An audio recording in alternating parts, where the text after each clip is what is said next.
여러분 안녕하십니까? 내일부터 중대재해처벌법이 50인 미만 사업장으로 확대 시행됩니다. 근로자 5인 이상의 식당이나 카페, 벤처 기업들까지 법이 적용되는 겁니다. 업계는 준비 안 된 법 시행이야말로 중대재해라며 처벌이 아니라 실질적으로 안전을 강화할 수 있는 지원 대책 마련을 요구하고 있습니다. 김철진 기자입니다.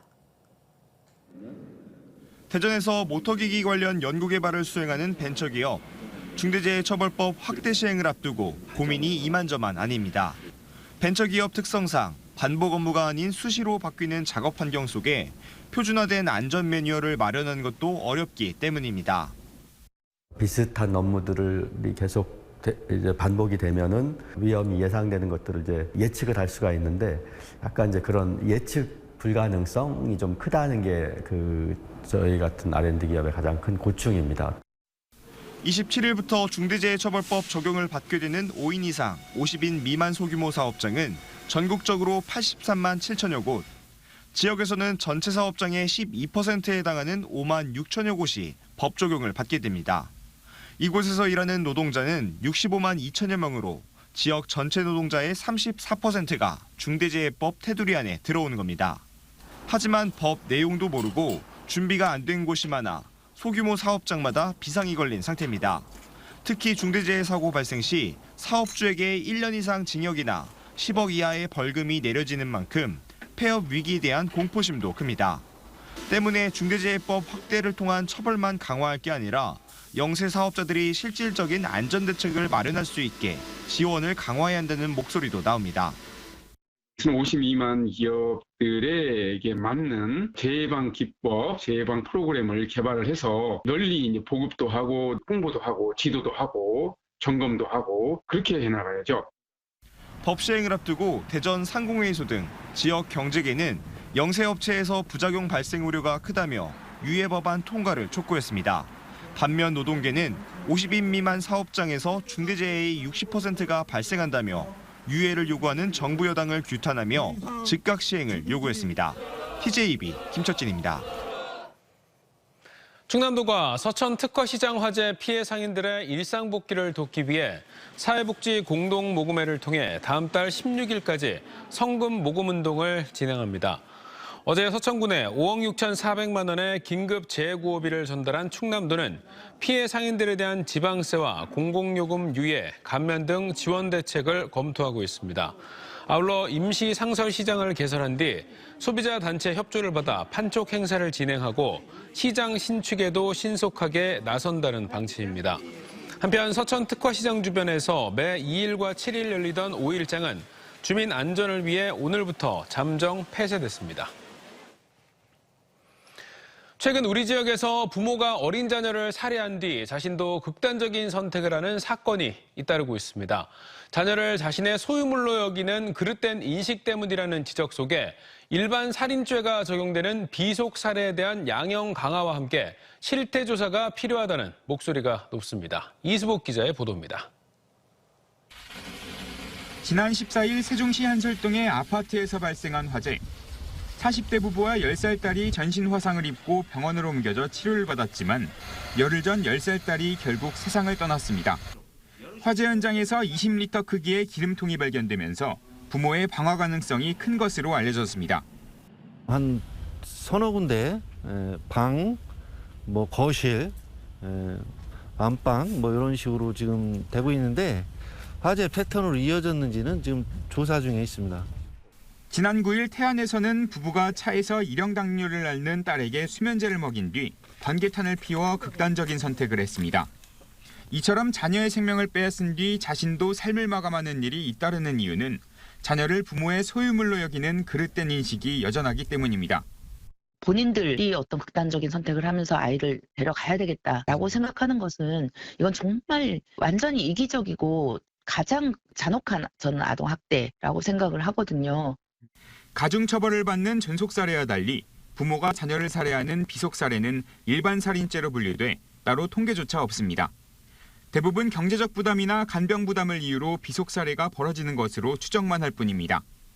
때문에 하루빨리 비속살해에 대한 실태조사를 벌여 사회돌봄 시스템에 반영해 비극을 막아야 한다는 목소리가 나오고 있습니다.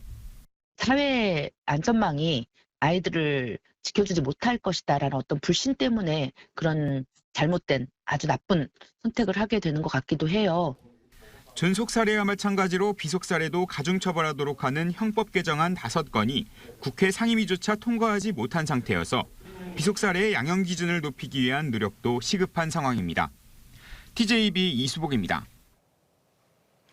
집안에서 쓰러진 독거노인이 자신을 대신해 신고해준 돌봄 로봇의 도움으로 목숨을 구했습니다. 지난 20일 오후 2시 대전 동구 인동의 한 아파트에서 70대 A씨가 뇌질환 증세로 갑자기 쓰러지면서 살려달라고 외치자 집안에 있던 돌봄 로봇 AI 스피커가 위급 상황을 인지해 ICT 센터에 통보했고 119 구조대가 출동해 응급처치를 실시했습니다.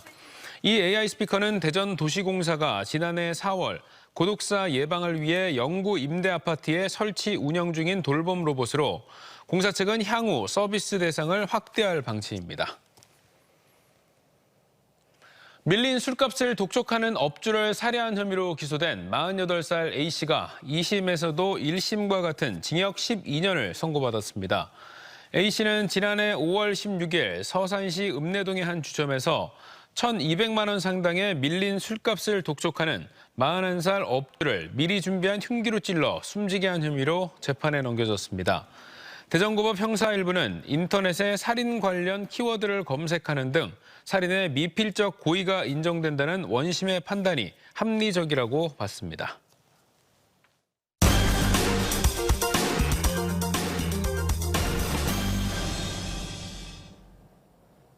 태안군은 최고의 관광 자원을 갖고 있지만 교통 접근성이 떨어지는 게 문제였는데요. 올해 내포 태안 고속도로와 동서 횡단철도 연장 등 교통 분야에서 대대적인 개선이 추진되고 해양치유센터가 문을 여는 등 해양산업 발전에서도 성과가 기대됩니다. 강진원 기자가 가세로 군수를 만나 군정을 짚어봤습니다. 서해 끝 경렬 비열도와 괭이 갈매기의 난도, 꼬불꼬불 해안을 따라서 예쁜 섬들이 즐비하고 쪽빛 물결이 일렁이는 태안은 국내 최고의 바다 관광지입니다. 하지만 고속도로와 철도 같은 교통 접근성은 갖지 못했습니다. 고속도로나 철도가 없어서 관광객이 오는 데도 불편하고 가는 데도 상당히 불편합니다. 우리 태안 국민의 수원 사업을 풀어줬으면 좋겠습니다. 가세로 태안군수는 올해는 태안의 교통 환경을 개선하는 원년이 될 거라고 단언했습니다. 고속도로는 현재 내포 신도시에서 서산공항, 태안으로 가는 노선에 대해 정부 타당성 용역이 진행 중으로 3차 고속도로 계획 반영이 목표입니다. 철도는 경북 울진을 출발해 서해 서산으로 이어지는 동서 횡단철도를 태안까지 확장하도록 추진하며 내포에서 서산, 태안 노선의 서해 내포철도도 의미 있는 결과가 예상됩니다. 여기에 수도권에서 서해를 끼고 달리는 국도의 마지막 퍼즐을 맞추는 게 최대 현안으로 서산 대산과 태안 이원 간 바닷길 2.65km의 교량을 세우면 수도권은 1시간 거리가 됩니다. 우리 이원 만대에서 가로림만을 건너가는 다리를 원하거든요. 이 다리가 놓여져야만 수도권을 1시간 내에 갈 수 있다는 그러한 장점이 있기 때문에 태안군의 미래 먹거리가 될 해양산업은 긴 준비 기간을 거쳐 올부터 가시적인 성과들이 나타납니다. 국내 최고 수준이 될 해양치유센터는 7월 완공해 태안 관광의 새 장을 열 것으로 보이며 반경 70km 바다에서는 국내 최초로 기록될 해상풍력단지 5곳이 추진 중인데 빠르면 2026년 전기를 생산하는 역사가 탄생합니다. 해상 풍력으로 인해서 주민들이 이익 공유를 분명히 보장을 하고 해양 치유의 경우에는 치유와 가장 어울리는 최적화의 모델을 우리 태안에서 만들어 보겠다는 것이고요. 여기에 경렬비열도에 접안 시설을 만드는 등 관광 자원화하도록 충남도와 함께 속도를 낸다는 계획이며 정부 사업으로 구축된 드론센터와 황금알을 낳는 파크골프, 농공단지 조성 등도 새롭게 추진하고 있습니다. 다만 해양 분야의 경우 일부 어민들의 반대 등 주민 수용성의 문제를 해결해야 하고 상위 지자체인 충남도와 다소 거리감이 생긴 만큼 관계를 정상화해야 하는 과제도 안고 있습니다. TJB 강진원입니다. 대전시가 전날 국토교통부의 교통 분야 3대 혁신 전략에 대전, 세종, 충북 광역철도가 선도 사업으로 선정됨에 따라 사업의 속도가 붙을 것으로 전망했습니다. 대전시는 비수도권 최초 광역급행철도인 정부 대전청사에서 세종청사, 청주공항 등을 잇는 노선이 정부 발표대로 민간 투자 사업으로 추진될 경우 예타 등 행정 절차를 거치지 않게 돼 보다 신속한 사업 추진이 가능할 것으로 기대했습니다. 시는 이와 함께 지난 9일 국회를 통과한 철도 지하화 특별법에도 대전 도심 노선이 선도 사업으로 선정될 수 있도록 적극 노력하겠다고 덧붙였습니다.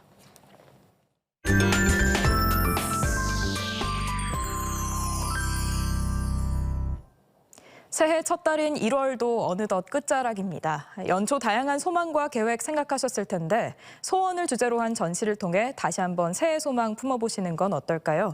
청룡과 달을 주제로 한 전시부터 도시의 이야기를 담은 전시까지 조혜원 기자가 전해드립니다. 전시장 입구에서 관람객을 맞이하는 7m 크기 램프의 요정 지니.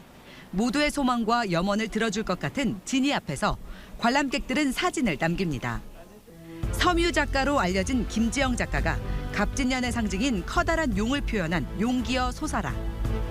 소원을 빌 때마다 늘 우리 곁에 있는 달을 모티브로 한 변지연 작가의 블루문. 희망찬 새해를 기원하는 마음을 담은 8작가의 전시 소원을 빌어용을 다음 달 19일까지 만날 수 있습니다. 전시장 한쪽 벽면에는 관람객들이 꾹꾹 눌러 쓴 소원들이 가득 채웠습니다. 용을 바라보시면서 용의 해 올해의 소원을 빌어보시면 좋을 것 같습니다. 푸른 계통을 즐겨 쓰는 이정숙 작가는 같은 색이라도 명암처럼 분포하는 새로운 이미지를 창조합니다. 도시라는 공간 설정에서 바라본 심상을 다양한 색채로 표현하며 도시의 사계절을 감상할 수 있습니다. 도시의 이제 풍경을 내 마음의 내면의 감성으로 재해석해서 이제 이 작품을 표현하기 때문에 그 푸른색과 내 마음의 이제 그 감성이 거기 색깔에 다 담겨 있지 않나. 유튜버와 SNS 등 수많은 알고리즘의 영향을 받는 요즘 편향된 시각으로 세계를 바라보는 현대인의 모습을 그린 연극 알고리즘. 연극은 사회의 갈등이 심화되지 않도록 개개인의 주체적 사고가 필요하다고 이야기합니다. 요새 유튜브를 보면은 굉장히 평양적인 이야기들이 많이 나오고 있잖아요. 근데 그거를 선택하는 것도 저희들이고요. 그래서 조금 더 저희가 다채롭고 풍요롭게 선택을 했으면 좋겠다라는 생각에서 공연은 다음 달 1일부터 4일까지 소극장 고도에서 펼쳐집니다. TJB 조혜원입니다. 대전시는 공공건축물 혁신을 위해 도입한 선 디자인 후 사업계획 첫 대상으로 이종수 미술관 기획디자인 발표회를 개최했습니다. 이번 작업에 참여한 3명의 공공건축가 오숙경, 전재영, 조한묵은 지난 2개월 동안 기획디자인 작업을 진행해왔으며 이종수 작가의 대표작 등을 주제로 각자의 기획디자인을 발표했습니다. 대전시는 이번에 발표된 작품을 기반으로 설계 공모를 이어나갈 예정이며 중촌공원에 건립될 제2시립미술관과 음악 전용 공연장 건립도 이러한 기획 디자인 방식을 도입할 계획입니다. 오늘 낮 12시 26분쯤 아산시 신동에 있는 KG모빌리티 아산정비센터에서 불이 나 3시간 만에 진화됐습니다. 이 화재 당시 근무 중이던 직원 전원이 대피해 인명피해는 없었지만 공장 4동 중 1동이 전소되고 또 다른 1동은 부분 소실됐습니다. 경찰과 소방당국은 정확한 피해 규모를 조사하는 한편 도장 판금 열 처리장에서 불길이 시작됐다는 신고 내용을 토대로 정확한 화재 원인을 살피고 있습니다. 가로림만 국가해양생태공원 조성 사업에 대한 예비타당성 재조사가 진행 중인 가운데 충남도가 조속한 예타 통과를 요청했습니다. 전영식 도 정무부지사는 서산시를 찾은 강도영 해수부 장관을 만나 가로림만 사업의 예타 재조사 통과와 경열비열도항의 다목적 기능 항만 조성, 충남형 수산식품 클러스터 조성 사업 등 6개 현안을 설명하고 협조를 요청했습니다. 충남도는 태안반도 가로림만 일원에 오는 2028년까지 1,236억 원을 들여 해양 생태계 보전과 이용 상생 거점을 조성할 계획입니다.